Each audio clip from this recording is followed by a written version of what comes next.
मामला चुनाव का है, चुनावी उत्सव का है, और यहाँ पे फर्स्ट टाइम वोटर्स जो हैं वो बैठे हुए हैं जो पहली बार अपने मताधिकार का इस्तेमाल करेंगे। चुनाव हो या डिप्लोमेसी हो, इट्स ऑल अबाउट चॉइसेस।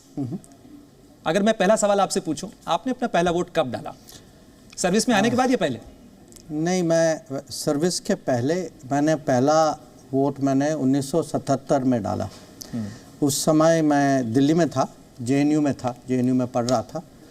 तो यूपीएससी की तैयारी हो चुकी थी उस टाइम, रिटर्न्स हो गए थे, रिटर्न्स और इंटरव्यू के बीच में ये इलेक्शन 77 के इलेक्शन चल रहे थे। तो 77 के इलेक्शन, उसका तो महत्व आप जानते हैं कि वो इमरजेंसी के बाद वाला इलेक्शन था। तो मैंने तो अपना वोट जनता पार्टी को दिया, मेरे ख्याल से पूरे विश्वविद्यालय ने दिया, पूरे शहर ने दिया।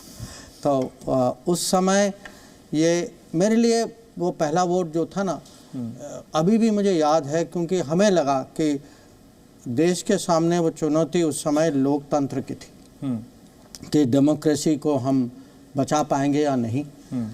अभी जो है चुनौती है कि हम विकसित भारत बना पाएंगे या नहीं। हम अभी आपका पहला वोट चेंज के लिए था और अब आप कह रहे हैं कंटिन्यूएशन के लिए वोट करें? नहीं, पहला वोट चेंज के लिए था, अब का वोट है आगे कंटिन्यूअस चेंज, कि आप, ये कंटिन्यूटी नहीं है, ये नहीं है कि अगले 25 साल हम यहीं के यहीं रहेंगे, बल्कि ये है कि अगले 25 साल में हम जो पिछले दशक में जो चेंज जो हमने देखा है, जो परिवर्तन आया है, इसको हम एक किस्म से इसको एक फाउंडेशन बना, इसके आधार पे हम अगले 25 साल में चेंज करते हम विकसित भारत की तरफ कैसे जाएं। जी न्यूज़।